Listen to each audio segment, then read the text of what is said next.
नमस्कार, बहुत बहुत स्वागत है आपका एनडीटीवी की इस खास पेशकश में।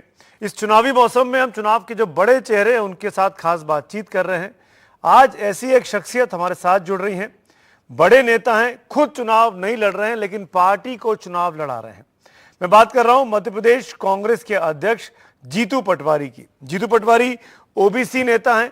हाल ही में विधानसभा चुनावों में जब कांग्रेस को बुरी तरीके से शिकस्त हुई तो कांग्रेस पार्टी ने मध्य प्रदेश की पूरे यूनिट को रिवाइव किया और ये बड़ी जिम्मेदारी प्रदेश में अध्यक्ष पद की जिम्मेदारी जीतू पटवारी को सौंपी। जीतू, स्वागत है आपका। आप 2 बार के एमएलए रहे। पिछला चुनाव विधानसभा का आप भी हार गए, आपकी पूरी पार्टी के बड़े बड़े नेता चुनाव हारे। पहला सवाल तो यही है, युवा कंधे हैं, बड़ी जिम्मेदारी आपको मिल गई है, कठिन चुनौती सामने है, 29 लोकसभा सीटों की क्या तैयारी है? सुमित जी, ये जरूर है कि अगर एक बार हम हारे, 2 बार हारे, 3 बार हारे, लगभग 4 बार लोक विधानसभा के चुनाव में मध्य प्रदेश में कांग्रेस पार्टी ने हार को स्वीकार किया है।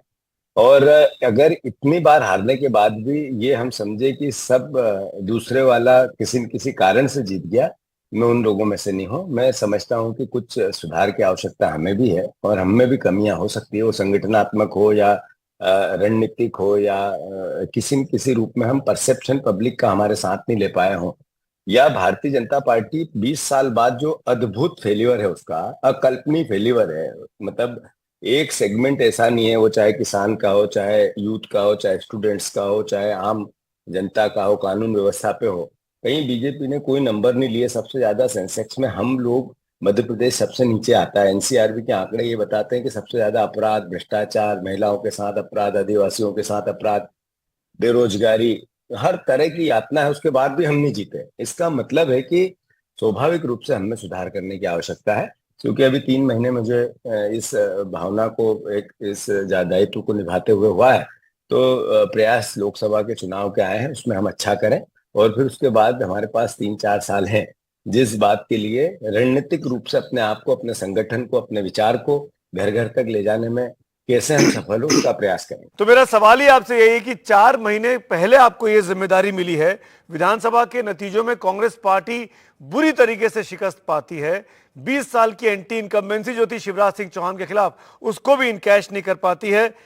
क्या पता चला क्यों कांग्रेस पार्टी की इतनी बुरी गत मध्य प्रदेश में हुई? कुछ तो आप लोगों ने आत्मचिंतन किया होगा, मनन किया होगा, एनालिसिस किया होगा। ऐसी 2 या 3 बड़ी वजह हमको बताइए जीतू, जिससे पता चले कि कांग्रेस पार्टी क्यों बीजेपी को प्रदेश में नहीं हरा पा रही है। सुमित जी, ये क्यों, क्या कमी रही, उस पे अब जाएंगे तो मैं समझता हूँ कि आपकी और मेरी बात का मतलब कि नहीं निकलेगा। ये तो आत्मचिंतन का विषय होता है। फिर भी एक बड़ा फेल्यूर जो था वो था लाडली बहना का, जो शिवराज सिंह जी ने 3,000 रुपए के सदविभाग दिए करीब 1,30,00,000 महिलाओं को, जहां पे लगभग 3 करोड़ के आसपास वोट डले हैं। और उस 4 करोड़ के आसपास, उसमें 1,30,00,000 महिलाएं जिनको 1,000 रुपया जाता था, स्वाभाविक रूप से वो 10%, 12% वोट महिलाओं के ज्यादा ले गए। एक कारण ये रहा। दूसरा कारण, हम इनके विरोध को जनता तक ले नहीं जा पाए, जो रोड पे नहीं ला पाए, जो सड़क पे नहीं ला पाए, जनता को उससे जोड़ नहीं पाए, जो एंटी इनकम्बेंसी उसको जनता से जोड़ नहीं पाए। तीसरा, मैं मानता हूं कि बहुत सी और भी सेगमेंट होती है संगठनात्मक, कि उस तरीके का संगठन हो जो हर परिस्थिति से निपट ले, तो शायद उसमें कोई चूक हुई होगी। मैं अब, अच्छा, ये चूक सारी सामूहिक है, आरोप प्रत्यारोप की नहीं है। और अब उन बातों से अल्टीमेटली भारतीय जनता पार्टी ने किसानों को कहा कि हम 2700 रुपये गेहूं का दाम देंगे, 3100 धान का दाम देंगे, तो हम किसानों को नहीं समझा पाए कि इन लोगों ने कभी नहीं किया ऐसा। ये झूठ बोलते हैं। गारंटियां जो इनकी झूठ की गारंटी है, 450 के गैस सिलेंडर की बात की, बहुत सी बातें ऐसी थी जो पब्लिक में थोड़ा ज्यादा रिएक्ट कर गई और हम अपनी योजनाओं को सही तरीके से ले जा नहीं पाए। कांग्रेस पार्टी ने अपने न्याय गारंटियों की घोषणा आचार संहिता लगने के पहले कर दी थी, जैसे जिसमें मध्य प्रदेश की महिलाओं को भत्ता देने की बात थी।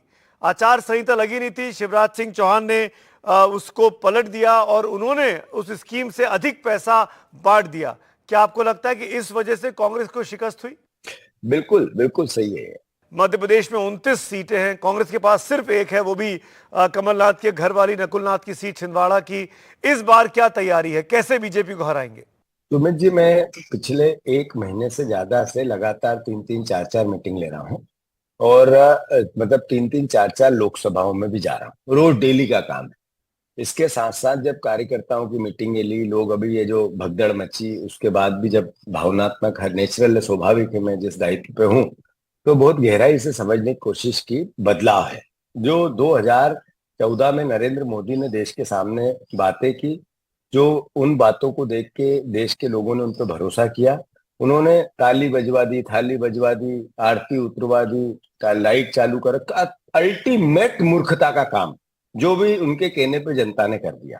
और फिर उसके बाद देश का हाल क्या है और आज नरेंद्र मोदी बोल क्या रहे हैं, ये पूरा सेगमेंट अगर हम देखें तो मैं मानता हूं कि उन्होंने देश को कहा था, वो बातें एक पूरी नहीं की 2014 में। उन पे भरोसा अद्भुत किया, अकल्पनीय किया। मतलब देश की आजादी के बाद किसी नेता पे इतना भरोसा करना, ये अकल और धार्मिक उन्माद में करना, ये भी एक इसको स्वीकार करना पड़ेगा। पर देश सबसे बड़ा बेरोजगार है, देश सबसे ज्यादा भ्रष्टाचार की गिनती में, अंतर्राष्ट्रीय कर्ज हम पे ज्यादा आ गया, डॉलर के मुकाबले हम कहाँ हैं सबको पता है। जो किसानों के हालात है, एक 80% किसान कर्जदार हो गए हैं। मैं मानता हूं कि ऐसी पूरी परिस्थिति, महंगाई हर घर में यातना दे रही है, यातना, लोगों की इनकम घट गई है। और ये देश में 75 साल के अमृत महोत्सव के अंतर्गत बहस क्या है, लोकतंत्र को बचाने की, संविधान को बचाने की, वोट के अधिकार को बचाने की, चाइना जैसा देश लोकतांत्रिक नहीं हो जाए, रशिया जैसा नहीं हो जाए। मतलब इस तरह का फिनोमा बनना, ये अपने आप में बहुत बड़ा फेल्यूर है। अंतर्राष्ट्रीय स्तर पर देश का क्रिटिसिज्म हो रहा है और हमारे हमारे नेता जो वर्ल्ड वाइज ग्लोबल नेता बनना चाहते हैं, उनकी भाषा क्या है? वो अभी वेज नॉन वेज की बात करते हैं, बीफ की बात करते हैं, बच्चों की बात करते हैं, माओ सोच की बात करते हैं, क्या क्या नहीं बोलते हैं वो। तो ये देश देख रहा है, जनता देख रही है और मैं समझता हूँ मोह भंग हुआ है। पहले चरण का जो मतदान हुआ, हमारी भी 6 सीटें थी, मध्य प्रदेश की 3 सीटें कांग्रेस जीतेगी। मैं मानता हूं कि ऐसे में जो वोट ऑफ परसेंटेज घटना भी, मान लो एक वोट परसेंटेज किसी के पक्ष में घटता है, एक किसी के विपक्ष में भी घटता है, ये भी एक बात, इसको नजरअंदाज नहीं कर सकते। नरेंद्र मोदी, उनकी नीतियां, भारतीय जनता पार्टी से मोह भंग हुआ है लोगों का। आपकी बातों में जीतू आप बहुत बड़े बड़े दावे कर रहे हैं, वादे कर रहे हैं। मैं स्पेसिफिकली आपसे पूछूंगा क्योंकि मैं खुद मध्य प्रदेश को जानता हूं, वहां से आता हूं। ऐसी 5 या 10 सीटों के नाम बताइए ना जो कांग्रेस श्योर शॉट जीतने वाली है।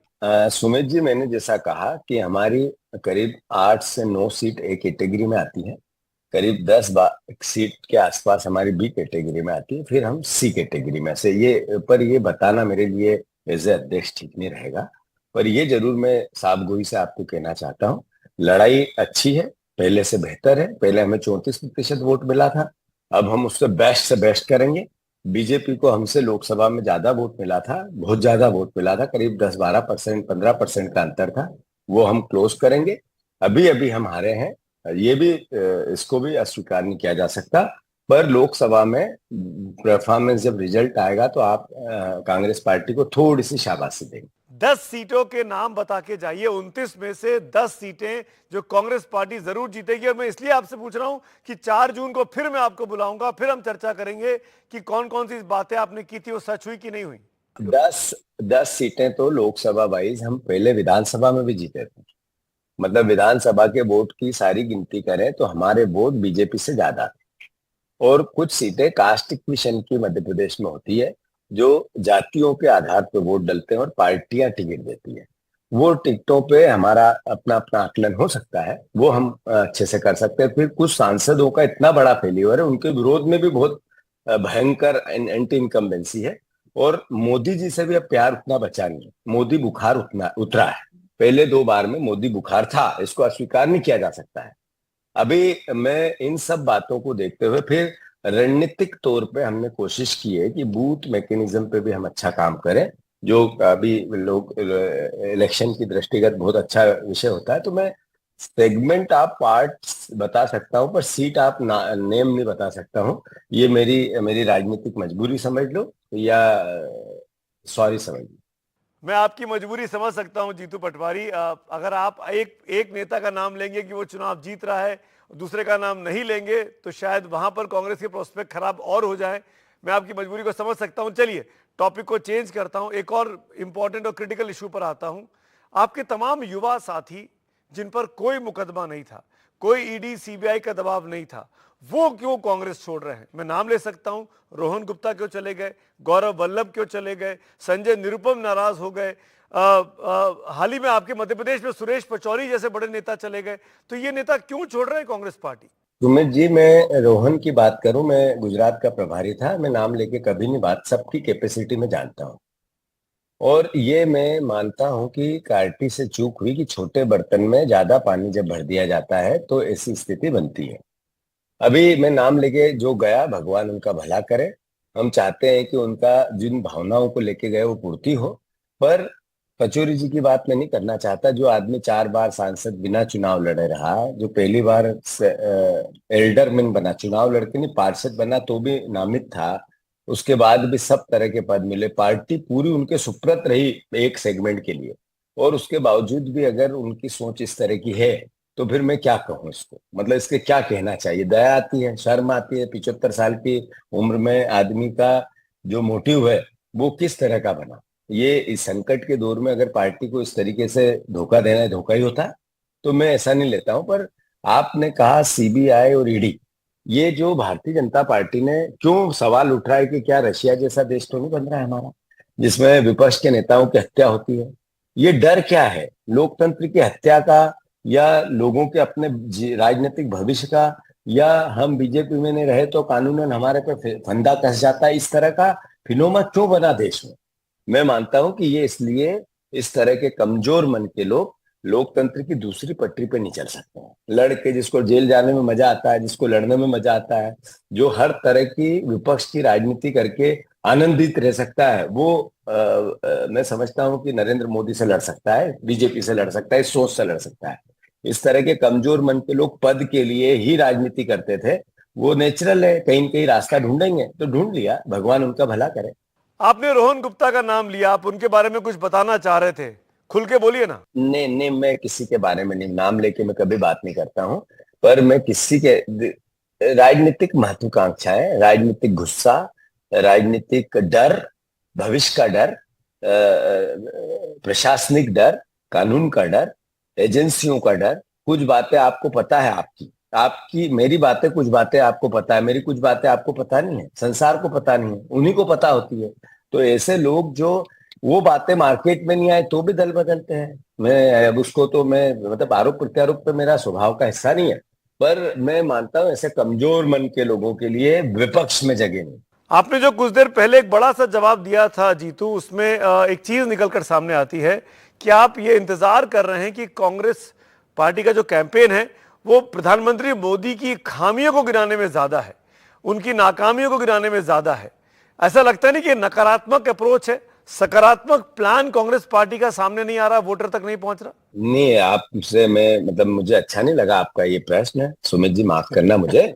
मैं अनुरोध, कि हमने 5 न्याय की बात की है, हमने महिलाओं के आर्थिक सशक्तिकरण की बात की है, जिसमें 8,500 रुपया पर मंथ बहन को मिलेगा, 1 लाख रुपया 1 साल में, आर्थिक रूप से मदद, मानसिक रूप से स्वतंत्रता है। तो वो एक अपने आप में विजन है, विजनरी है, क्रांतिकारी है। एक बच्चा जो पढ़ लिख के जाता है, वो पढ़ता है तब लोन लेता है, आज लोन नहीं पटा पा रहा इस महंगाई के दौर में, माता पिता दुखी है, उसकी हमने व्यवस्था बनाने की बात की। और साथ ही साथ जैसे एजुकेटेड हो जाएगा तो स्किल के लिए, उसको सीखने के लिए 1 लाख रुपया, 8,500 रुपया पर मंथ, ये क्या है मैसेज, ये सेगमेंट ऑफ पार्ट उस बच्चे को आत्म सम्मान के साथ स्ट्रेंथन है उसकी जिंदगी के लिए।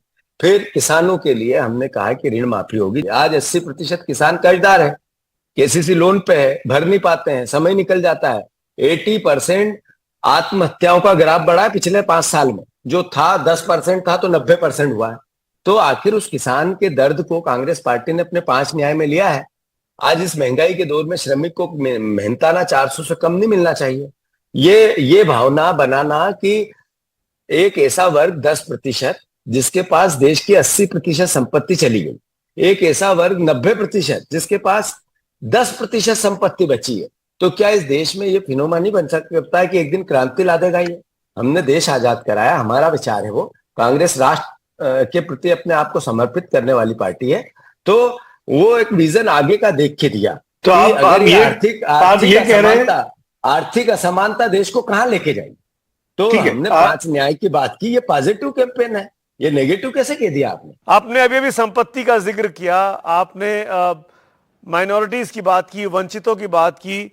बीते कुछ दिनों से कह लीजिए लगातार ये मुद्दा बहुत तेजी से आगे बढ़ रहा है कि कांग्रेस पार्टी वसीयत पर एक टैक्स लगाने वाली है, विरासत पर एक टैक्स लगाने वाली है। मेरा सवाल सीधा सा है, क्या कांग्रेस पार्टी का इरादा है, क्या संपत्ति कर इनहेरिटेंस टैक्स लगने वाला है? क्योंकि बीजेपी ये प्रचार कर रही है। सुमित जी, मैं फिर से फक्र से ये बात कहता हूं, गर्व से कहता हूं, कहते रहेंगे हम कि इस देश की गरीब आबादी है, आर्थिक संसाधनों पे पहला हक उसका है।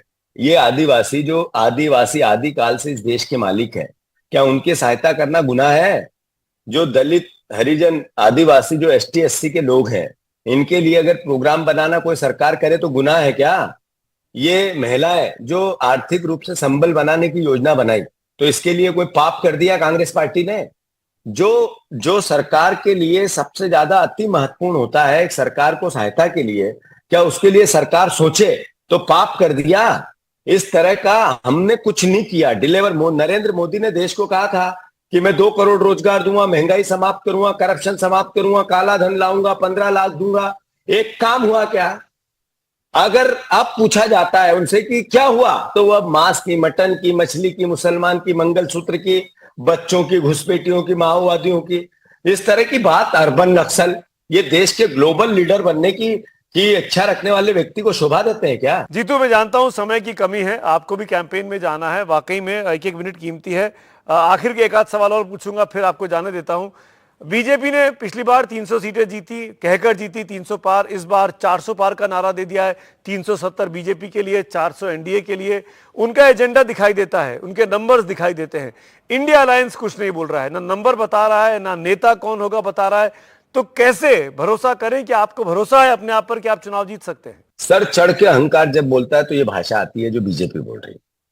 अभी जहां तक प्रश्न है क्यों वोट दे नरेंद्र मोदी जी को, मैंने जैसा कहा कि देश के सारे जो सेंसेक्स है वो ये बताते हैं कि सबसे फेल्यूर अगर कोई नेता है आज तक के प्रधानमंत्रियों में तो नरेंद्र मोदी है। वर्ल्ड वाइज आप देखो, सबसे ज्यादा हम पर डॉलर के मुकाबले रुपया गिरा है, वो नरेंद्र मोदी जी के राज में गिरा है। सबसे ज्यादा वर्ल्ड वाइज कर्जा है तो भारतवर्ष में नरेंद्र मोदी जी ने 5 गुना ज्यादा कर्जा देश में कर दिया। किसान एक बहुत बड़ा सेगमेंट होता है, 80% कर्जदार है। एमएसपी की लड़ाई चली रही है। जो महंगाई है, एक घर ऐसा नहीं बचा जिसमें यातनाओं के पराकाष्ठा नहीं हुई है। जो नोटबंदी हुई, जो कोविड आया, उसमें नरेंद्र मोदी जी की काम करने की शैली को देश ने देखा है, झूठ बोलने की शैली को देश ने देखा है। जो बेरोजगारी है, वर्ल्ड में पहले 10 देशों में भारत है जहां पे सबसे ज्यादा बेरोजगार बच्चे दौड़ रहे हैं। अभी आप ये कहो कि अर्थव्यवस्था के पार्ट पे मैंने जैसा कहा कि आर्थिक असमानता सर चढ़ के बोल रही है। इस देश में गरीब आदमी गरीब होता जा रहा है, अमीर अमीर होता जा रहा है। ये आज तक के 100 साल के इतिहास में सबसे ज्यादा है।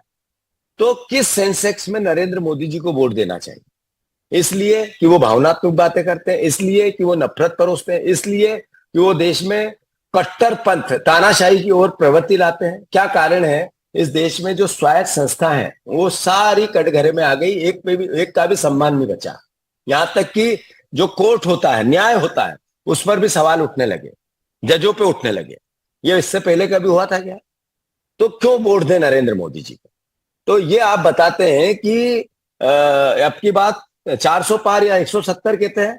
मैं ये नहीं कहता हूं, नरेंद्र मोदी जी का बुखार उतर चुका है। मैं इतना जरूर कहना चाहता हूं कि अगर मध्य प्रदेश में 5-7 सीट आ गई, या छत्तीसगढ़ में 4 आ गई, या राजस्थान में 5-7-8 सीट आ गई, तो 25-30 सीट कम होती है इनकी इस हिंदी हार्डलैंड से, जहां ये सबसे ज्यादा ताकतवर समझते हैं। पश्चिम में तो इनका, जो साउथ के देश है उत्तर, तो इनका झंडा भी ढंग से नहीं उठता है। तो मैं मानता हूं ऐसे में सरकार किसकी बनेगी अपनी जगह हो सकता है, किस फेम में बनेगी अपनी जगह हो सकता है, नरेंद्र मोदी प्रधानमंत्री नहीं बनेंगे, याद रख लेना। अरे भाई, अपनी सीटें तो बताइए ना कि कितनी सीटें आप लोग जीतेंगे? 100, 200, 300, 400, कितनी? तो मेरे को भी रावण जैसी भाषा बोलने के लिए मजबूर कर रहे हैं आप। बहुत बहुत शुक्रिया जीतू पटवारी हमसे बात करने के लिए। बड़े बड़े नेता आपके चुनावी मैदान में हैं, दिग्विजय सिंह खुद चुनाव लड़ रहे हैं और आपके ऊपर चुनाव लड़ाने की जिम्मेदारी है। क्या होगा ये तो 4 जून को पता लगेगा, लेकिन फिलहाल के लिए हमारे लिए वक्त निकाला आपने, इसके लिए बहुत बहुत शुक्रिया। हमसे बात करने के लिए थैंक यू सो मच।